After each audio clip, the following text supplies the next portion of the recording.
Hi everyone, my name is Chappie and you're welcome to the Ambassador Showcase. This is a platform that showcases the alumni of Redeemers University and it shows you their journey so far, their success stories and how they got exactly to where they are right now.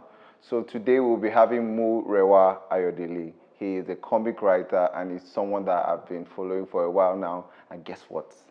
He's working with Marvel. So I'd like you to join me as we have this interview right now.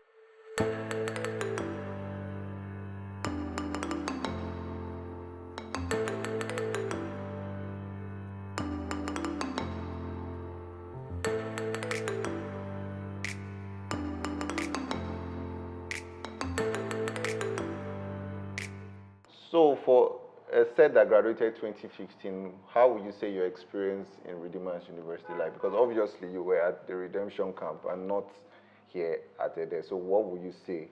I spent some time in Ede though. The last 1 year was in Ede, Okay. while the first 3 years were on redemption camp, camp. and they all brought different challenges to them, different experiences and things like that. While I was in redemption camp, um, my sister was a graduate assistant working with Redeemers Oh. University at the time. She was she was around for like for 6 months. Okay. And then part of the program that Redeemers University was doing then was they sent some of the best graduating students in different departments. They'll send them to do their master's program anywhere in the world they wanted to. And my sister picked Robert Gordon University in Aberdeen, so that's where she went for her master's. So, but somehow she still had access to Place. our apartment there given by her own, so she gave me her keys. So I'm not sure how legal that is because you're not supposed to stay in Are staff. you listening? You're not supposed to stay in staff quarters and yeah. stuff like that. So I would go there to. You're not allowed to cook in your rooms, and so I'll At go all. there.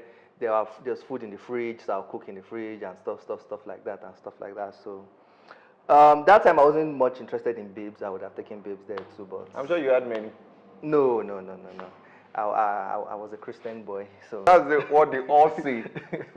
so yeah, I would spend time there. There were occasions where I would actually slip off, and I'm like, shit, they've locked. They would have locked the gates. If I should go outside, I would They'll just get catch police. I'm like, you know what? I'll just stay here till the next morning.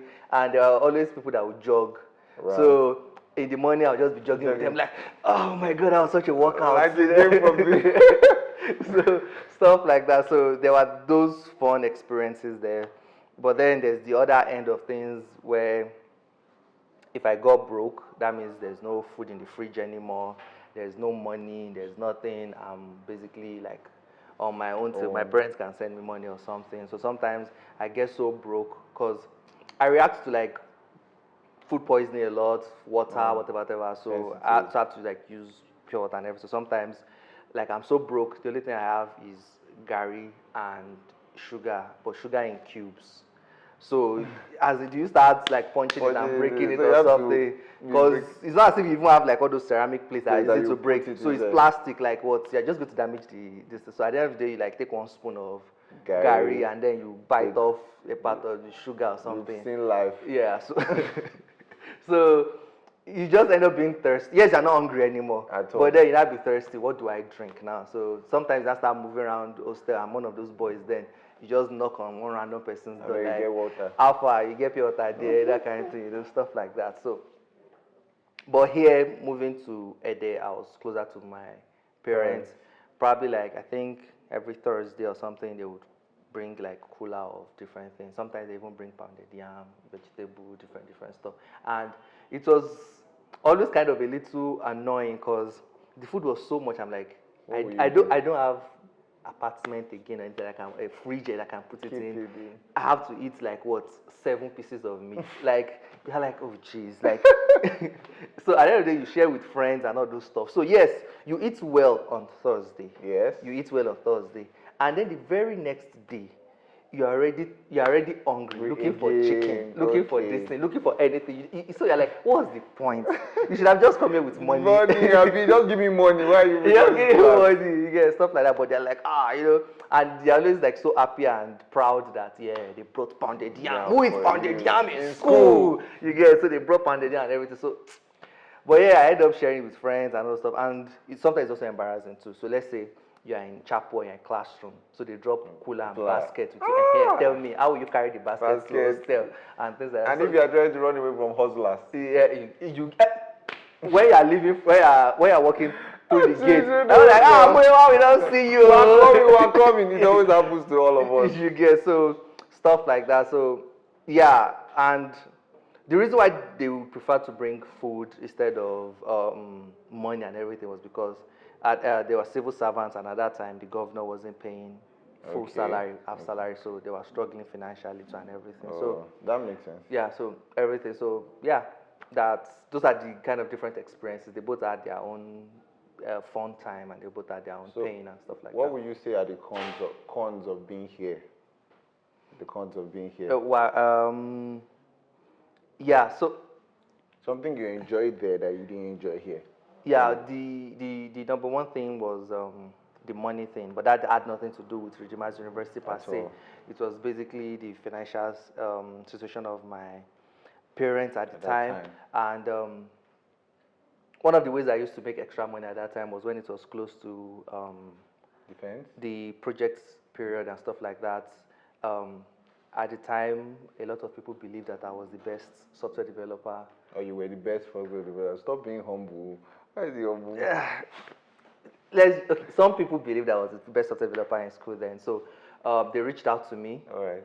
like, okay, for my project, you be the one to write the code, because in computer science you need a code that basically implements your Yes. theory computationally. Let's see it work. Let's see if your theory actually works and things like that. So I was always going to do that. So what I would do is basically I would rotate them. You get, so I'm like, okay, you're on Mondays. I'll do your work on Mondays. I'll do your work on Tuesdays and stuff like that. So for some, I just like, for my friend Dotun, I'm like, well, I'm not going to collect money or anything from you, but I'll come to your room. You Take get, care of me. yeah, you get, put new bed sheet on your bed. I'll sleep there. I'll just enjoy life, stuff like that.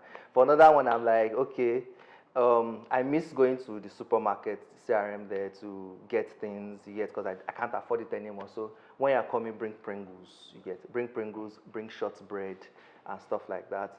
So for some others, I'm like, that time there was a student that was making waffles and pancakes. In the hostel? No. They had a little kiosk in Okay. the cafeteria. So she was always making that. So sometimes like, okay, get me waffles, get me pancakes.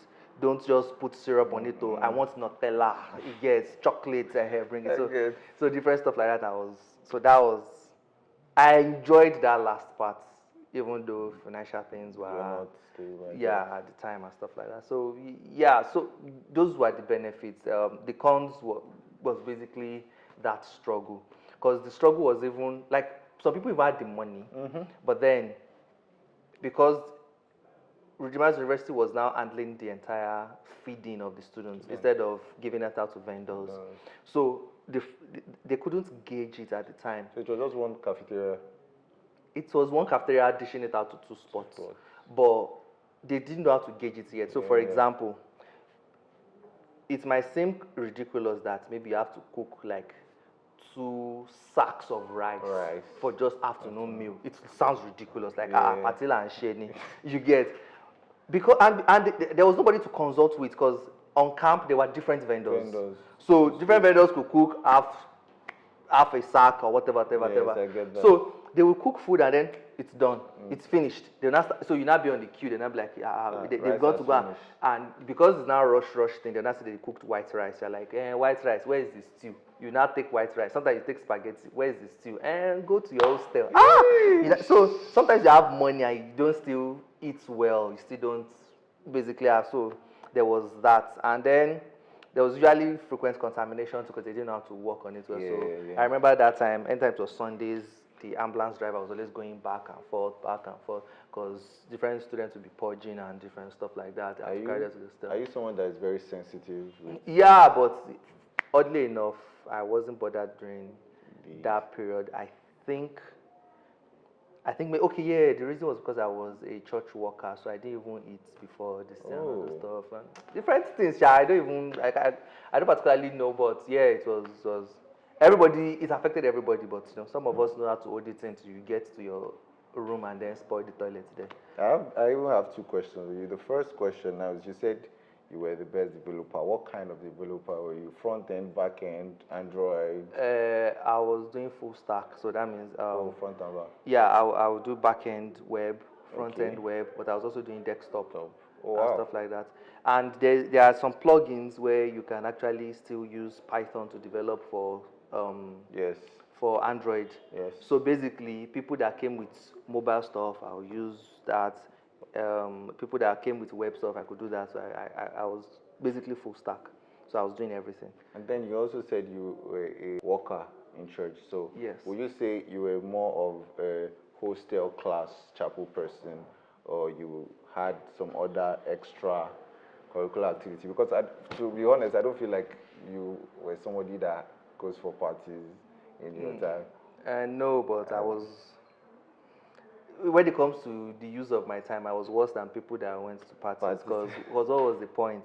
Um, I hated classes. Classes were getting the longer I was spending in school, the more I was hating the classes, Class. and the more the lecturers too didn't particularly like me too. So yeah, so there was that. So there were the classes. I was always coming late to the classes, so that's just there. But there were the classes.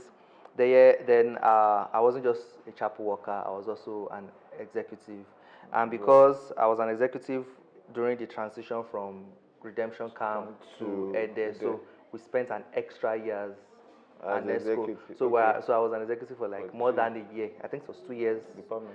But Department. I was in Bible study, but then they moved me to organizing unit. So I was HOD of organizing unit. So I was basically telling the other department what to do, how to organize the service and stuff like that. So there was that, and then I was in a lot of groups. Many of them I don't even. Ah, This till now. one, yeah. So there were some I liked, like African missions I liked. There were some that I can't mention, but it was just stressful. And because all of them knew that I was good in tech, they were all making me head of Yes, IT of their group, yes. head of IT of their group. I think Do you that have still any happens. ideas? That still happens. Yeah, so stuff like that. So yeah, I was always stressed. So that means I would I would leave I would leave the class. I would leave my hostel like I won't say very early because I always go late to classes, but let's say 8 o'clock, 8:30, and I might not get back to the hostel until they're about to Till lock the hostel the gates because night. of nonsense. After all the things, I'll still have to go and queue for food. And Again. while you're on the queue, that's when the whole thing happens because they say, jollof rice Sometimes finished. you might not So they even quickly need went to food. go and cook white rice, so stuff like that. So that's why I was really thankful for the students then that they're allowed to make waffles because they're like, okay, white rice has finished, just go and eat waffles or Waffles something, stuff like as that. an alternative. Yeah, That's actually nice. instead of white rice without stew. That white rice with that stew, I think it even still happens sometimes because sometimes I feel like they don't actually measure the amount of stew to the rice. So once they just be dishing stew, once they finish like this, you have to look for Yeah. alternatives. That actually makes sense. If you were to, can you say that your stay in Run helped you in the comic space? Did you see it coming when you were in Redeemers University? Um, because I was involved in a lot of things, like I said, I didn't even. I was writing before I came to University, but I didn't particularly write for the longest period while I was here Yeah. because of all those things I was involved in. But during my 400 level, I was like, you know what? My grades are not good, but they are not bad. There's nothing I can do about it now. You know what? Let's just forget the grades thing. Um, all the groups, all the stuff, a lot of them had issues. I was like, you know what? Let's forget about this thing.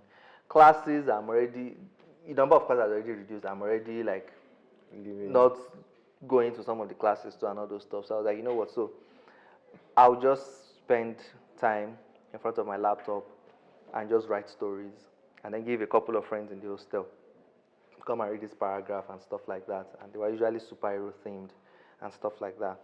But one thing particularly I could say I learned from Redeemers University that still helps me in my career right now was the fact that I was doing a lot of nonsense. Now, so like I said, I would leave the hostel as early as 8:30 and not come back to like 11, Nice. 11 and that kind of thing. So working those long hours kind of helped me. So compared to every other comic book writer in the industry, everything, when we talk about work hours and all those stuff like that, none of them could particularly match us. There was a time that my friend Dotun, which also had all those issues I had, he was also in Redeemers University. Okay. We were releasing the same amount of comic books a year as another publisher that had an army of creators. Two people could match an army of creators Wow. in the number of comics they were releasing annually. So, and that's because we were used to, people used to complain then around that, oh, if you're in university, you don't have a life. There's no party, there's no this, there's no that. So, if you didn't have a life, so and then going out, so graduating, I could still do that. So I was just like, you know what, I'm going to sit there in front of this and I'm going to get the job done. So, and that kind of helped us grow faster in the industry and stuff like that, because attaining the level we're able to attain at that speed was only the grace of God and some of the lessons we had learned while we were here about due diligence, basically. So would you advise other people that want to come to Redeemers University to come to Redeemers University? Just look at the camera and tell them what is in your mind and be very honest. Don't lie to them. I learned a lot of things in Redeemers University. Some of the things I learned about was being more confident in myself, was being able to experiment, being able to join, like I said, different groups, learn different things, and then meet different people. I really enjoyed all my friends. I still talk to a lot of them and everything like that. And if for the people you would meet, if for the friends, if for the open space you get to explore yourself, Redeemers University is a fantastic choice for you to make. You've heard the man. Redeemers University is a fantastic choice to make. So if you have children, if you're watching and you're an alumni and you have children and you're still thinking, oh, should you bring them to Redeemers University? Please do bring them to Redeemers University. All right.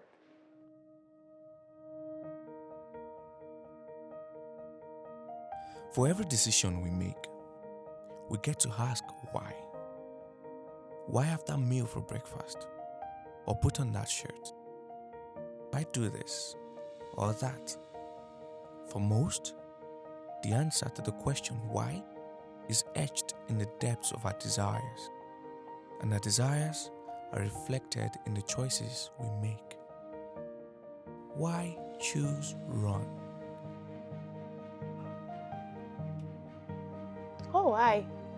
I'm Fentola Victoria Jubashile, a PhD student and the Vice President of the Alumni Association of Redeemers University. And this is my 10th year in Redeemers University. Hello, my name is Bello Ibukonluwa Busayo. I am a PhD student in the Department of Behavioral Studies, studying psychology. I also work as an assistant lecturer in the same department. Why did I choose Redeemers University? I got an admission into Redeemers University in 2010 to study microbiology for my BSc degree. And in my final year, I was presented with two opportunities. One, to further my education abroad, or to come back to Redeemers University for my master's and PhD degree in molecular biology and genomics under the supervision of Professor Christian Appy, which I did because I believe in Redeemers University and I believe in the mission and vision of Redeemers University. And I'm happy to say that has been the best decision of my life. I got into Redeemers University in the year 2010. I studied sociology for my BSc program. And when I got back into the Redeemers University in 2015, I took up a postgraduate diploma in clinical psychology, and presently I'm on my PhD program. I saw this rare opportunity to study molecular biology and genomics under the supervision of Professor Appy. Because of this, I've been able to meet a lot of scientists, people that I could never have dreamt of meeting in my life. And I've been able to interact with them and gain a lot from them. And also because of this, I was also privileged to go to Harvard University for a summer training in genomics, something that I might not have gotten to if I've gone to another university outside Nigeria or even stay in Nigeria. I want to say that my experience in Redeemers University has been worthwhile and of utmost impact in my life. The PhD program in Redeemers University and the postgraduate program generally has been of immense benefit to me and has helped me build capacity in a lot of areas. Besides the fact that I have the opportunity to work and school, I also have the opportunity to intern with different multinationals. I've interned in Federal Neuropsychiatric Hospital, Aro. I've also interned with international organizations. Let's talk about being a scientist. The most important thing or part of being a good scientist is your papers. And this has presented me to a lot of high impact factor journals. Something that probably if I had gone abroad, I might not have. Like, please, let's talk about it. I have a paper in New England Journal, one of the best journals in the world. Like, these are the things that you may not even get outside Nigeria. And this is why I am so happy that I came back to Rome. Why Redeemers University? I understand fully well by my exposure and the level of interactions I've had with people across different institutions that Redeemers University stands out in excellence and in prestige, and I've been able to achieve, even right here from Nigeria, Africa, what I would have achieved if I had gone to certain countries. I've been able to combine work and school and advance both academically and professionally. At Redeemers University, we have a culture of commitment to excellence, a dedication to expanding the frontiers of knowledge through quality education, research, innovation, and entrepreneurship, geared towards making a transformative impact on the society. We have built a system for expression of limitless creativity and ingenuity, promoting relevant ideas and profiling local solutions to developmental challenges in our society. And that, my friend, is why you choose RUN, Redeemers University, running with a vision. All right, so your career as a comics creator, how did that come about? When I finished from Redeemers University, I served in Oyo State in Ibadan, and I was in communication with Redeemers University still, and they wanted me to come back to be a senior software developer for Redeemers University. So I think just immediately after my passing out ceremony, I was dashing down here to resume work. So I worked as a senior software developer for a year in Redeemers University. Okay. I was working with two students at the time, Joshua and Emmanuel.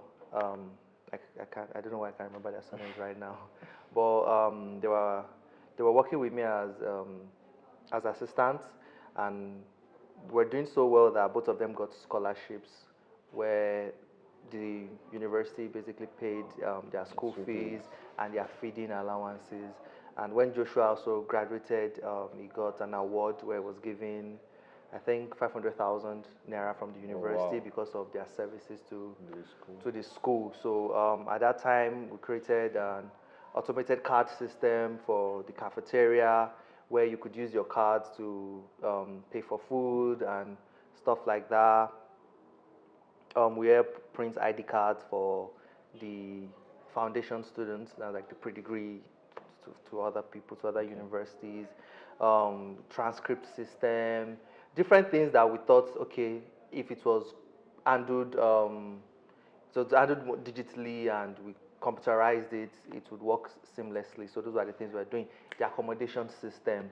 So it's got to a level that if you just pay your school fees, bam, you get allocated a room, and then it's at the algorithm of, okay, the number, the level, the student levels that should be in this room, how many students should be in this room, and things like that. If a room had issues, you could complain at the porter's lodge and immediately to be reassigned, you know, things like that. So those are the things we were working on at the time, and so I worked there for a year.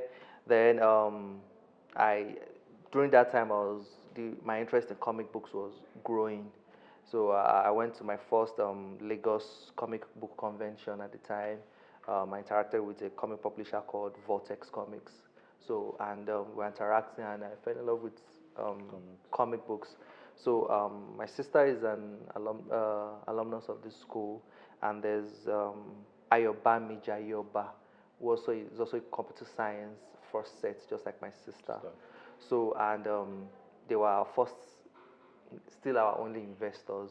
So they came together, they dropped big amounts of money and be like, you know what, okay, Go for this. go for this. And then so that I had to resign from my role, and then I became a comic book publisher. How would you say it affected you? Because I know that being a comics creator in Nigeria is not easy. Because I don't even think that the society itself helps or encourages the arts. So before you even thought about it fully, like did you have like back thoughts of should I or should I not? This question might be cut. This answer might be cut later and everything, but I loved comic books. I loved superheroes and things like that. And yes, there was the fear of should I chase this? If I, do I have to do it full time and things like that. But I particularly wasn't enjoying my job. It got to a particular point in time. There was there are, because we were offering a lot of services to help the school, so there was a lot of relevance put in my department.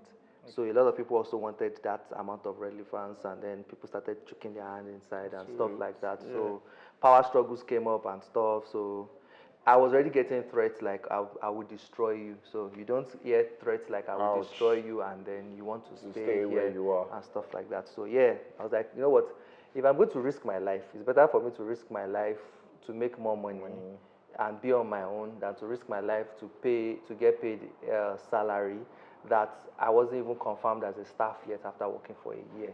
So yeah, that won't probably be cut, but that's it.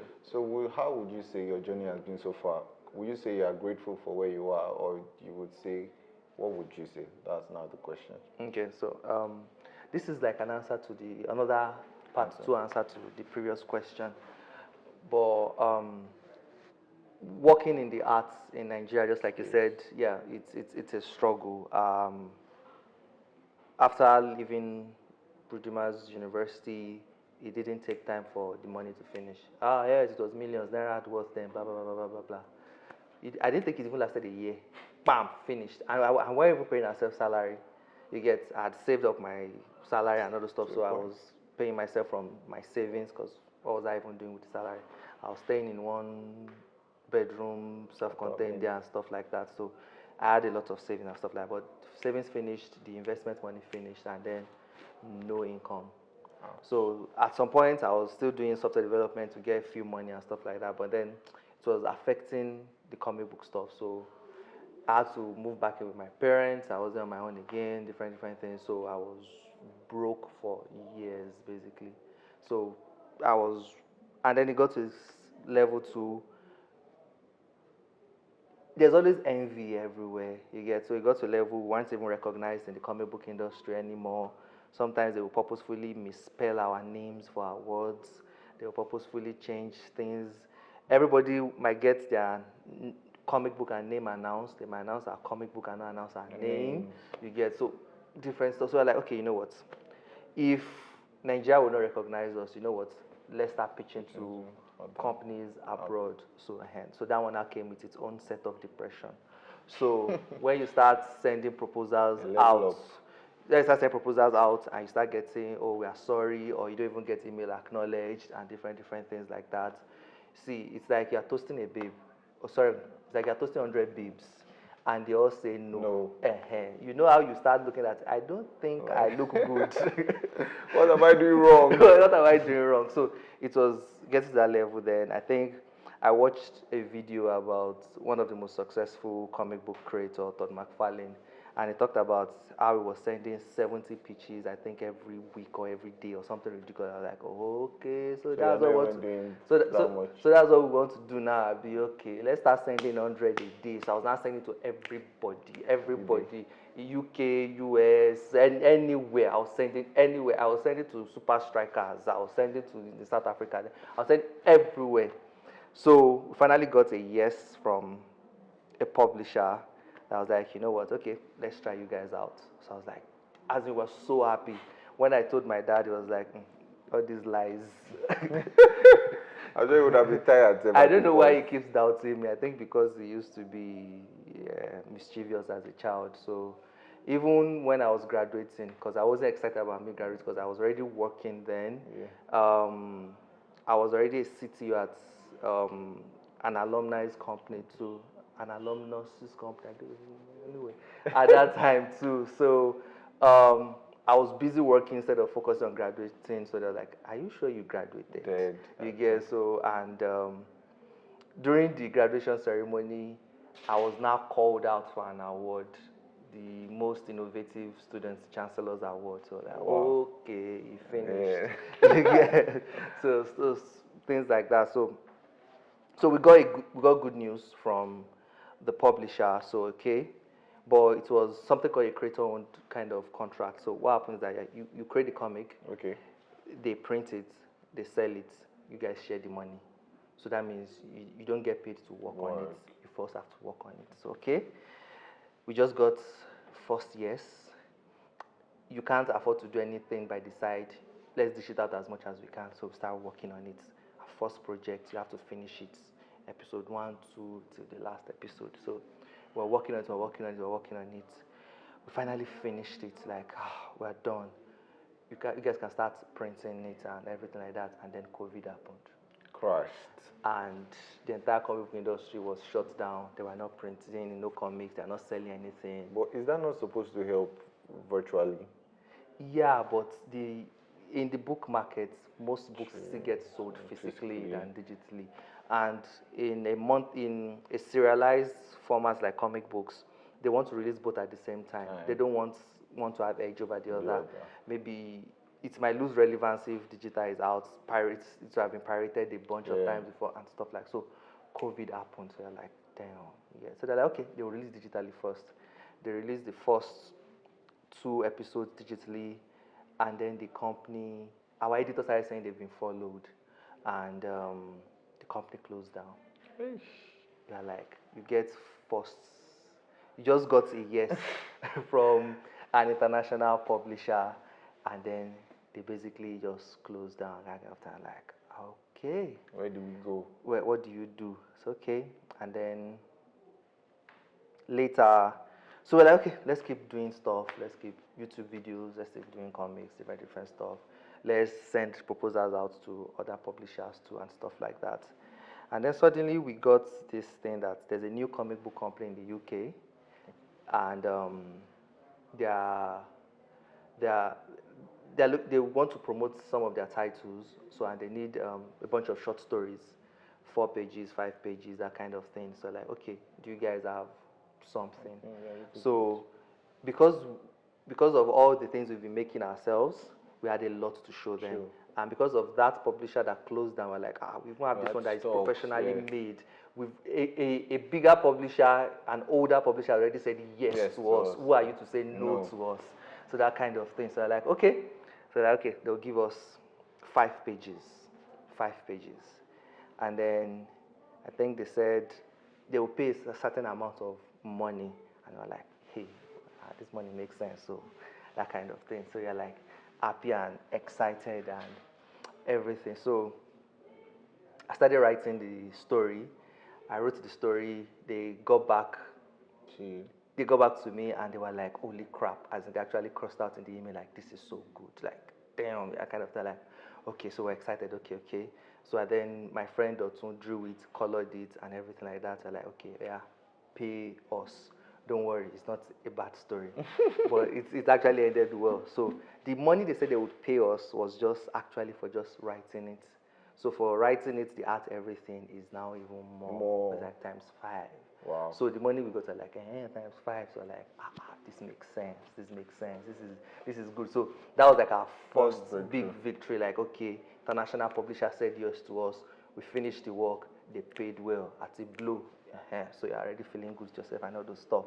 So the publisher is like, okay, we liked your work so much. We want you to now do. Now that's 5 pages, Abi. You're feeling cool, 5 pages. You got paid well. Shall we? Then I say, okay, we want to do 60 pages. You're like, I was already budgeting. The car will buy. They're in trouble now. That kind of thing. And the things happen.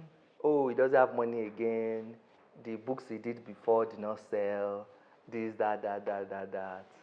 Another, we will see ourselves in the future.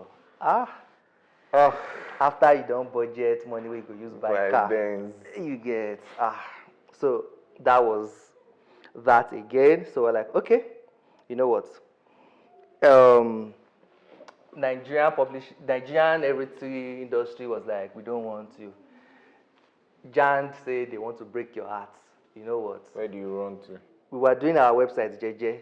There were a number of people reading it. About 100 people. Some Was this series. before my grandfather was a god? It was before my grandfather was a god. So we were getting 100 views, 200 views sometimes. You guys, okay, you know what? Let's go back to the old thing. At that time, our websites had already even closed down. No money to renew subscription, everything. You know what? Okay, let's just put this thing on all those free websites. Let's put it on Webtoons.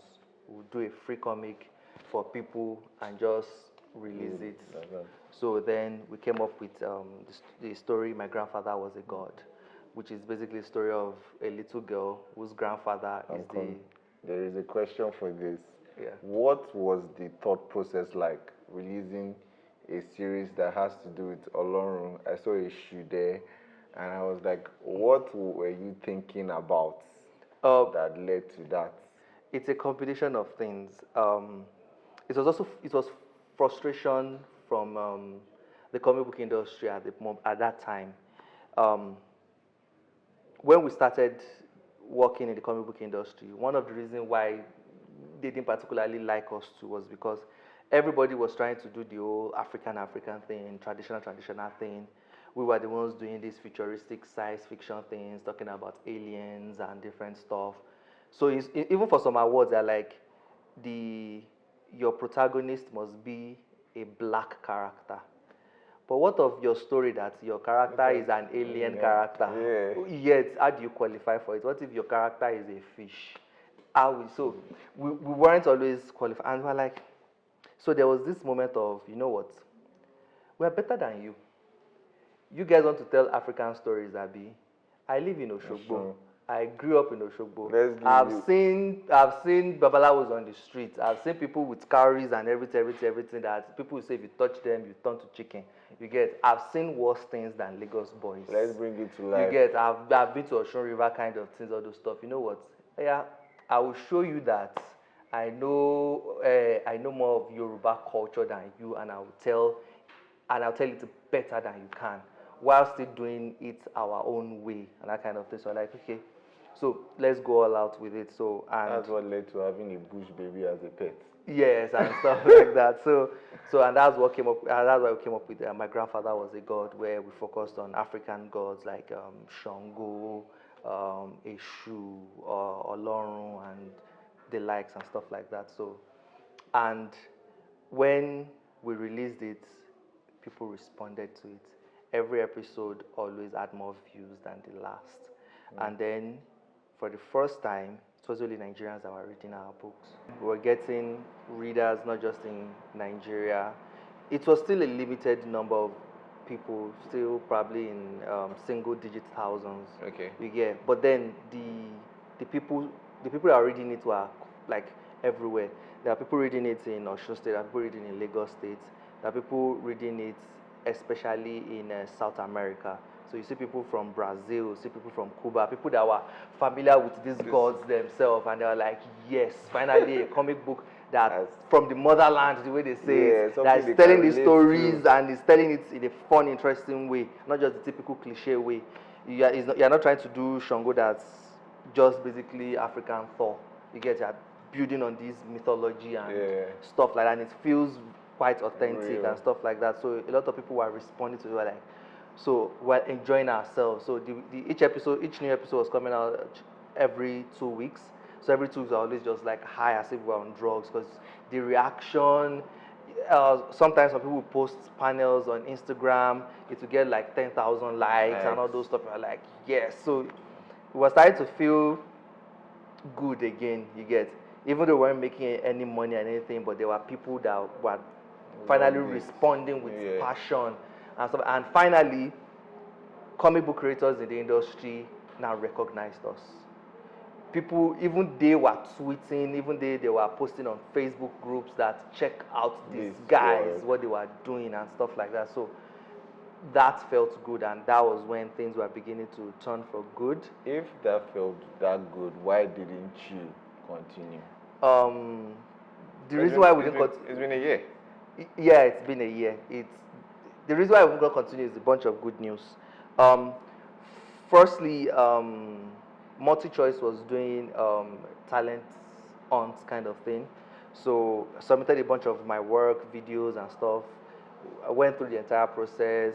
Talked by Oshin, did the interview, different things, and finally got selected as part of people that will go through the training and all those stuff like that. They were going to pay this amount of money monthly and all those stuff like that. So that was almost a goal. So I was about to sign the contract for that. But we loved My Grandfather Was a God so much, and we loved the comic book industry so much. So we're sending My Grandfather Was a God to people that we loved in the comic book industry. So not for anything, just like we've been enjoying your own stuff. Yes. We Check think out we've made something something. that you would enjoy as well.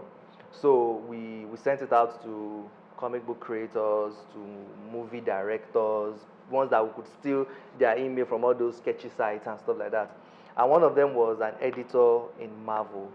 So we sent My Grandfather Was a God to him as well and stuff like that. So it was on the day that I was supposed to sign for multi-choice, and if I sign that, I'll be under contract that anything I create would belong to them for like 3 years. So I was like, okay, cool, not bad. But I delayed signing. It was on that night that was the deadline that Marvel sent an email and said they read 3 episodes of My Grandfather Was a God, and they love it. Do I want to work with Marvel? I was like, shit, I almost signed. I was like, I almost signed. And if you signed, that was it. I Yes. couldn't say yes to Marvel again. So I was so happy. I was so excited and stuff like that. So, and they asked, so what are your favorite characters? Blah, blah, blah, blah, blah. And then before you knew it, we were working on Moon Knight had a new show coming up on Disney Plus. So, and they're like, okay, they want to release a new comic book series celebrating Moon Knight. So if you wanted to do a short story there, About it. and in the first episode, they featured our short story, and it got the most fan reaction, the most love and everything like that. People really liked and responded to it.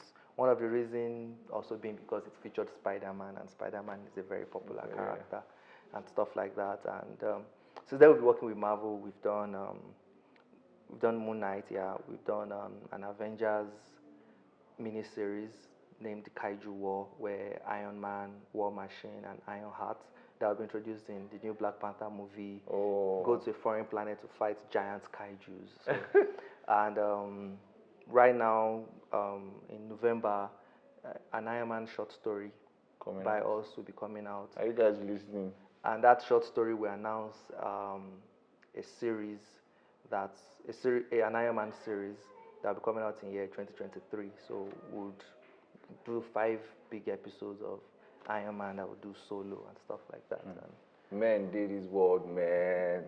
I feel like I'm a mechanic when I'm listening to all the achievements. So would you say working with Marvel, would you say it's been fun, or you say like it's kind of like a strict working space?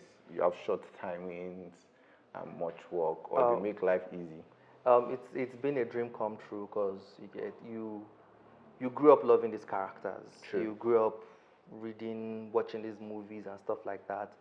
I remember the first time I watched the Iron Man movie. I think I was still in secondary school and I watched the first Iron Man movie, and now you are the one writing Iron Man. So it's crazy, it's mind blowing, and the strict schedule, because it's monthly comics, it's a series. You have to keep dishing out these things. Sometimes we are not able to match up with the time and everything, but we don't feel it as much because of the things I said previously. Of we are used to just keep working and dishing out from time we've been in run. Yet I was head of organizing unit. I was a Ronsa. I was a Ronsa legislator. I was this. I was that. All those stuff. So now it's just one thing. So that's why we couldn't finish My Grandfather Was a God, because now we've been focusing on just dishing out more content with Marvel Comics, trying to represent African creators out there too with good content. So yeah, that's what we've been doing. So it's been a dream come true. It's been fun, and the fact that it's also series too has also kept us engaged. So that means after an episode is done, you go to the next one and stuff like that. So it's been fun. I would lie, your story is quite inspiring, starting from the Gary and Sugar. Gary and And then Sugar. we're ending with Iron Man and Marvel. Yeah. I won't lie, it is quite inspiring. I have a few friends that would actually love to hear something encouraging from you. So what would you tell them about? What would you say? Like, how do you encourage them right now? I would say do what you love, and if you're going to do what you love, put everything into it. As everything, your soul, your body, everything, do it as often as you can, do it as well as you can, and just keep getting better. And if you do that, you won't fail. Thank you so much, Murewa. Thank you for joining us at the Ambassador Showcase. It was so nice having you with me. I would love to have you another time. Thanks for having me. Thank you.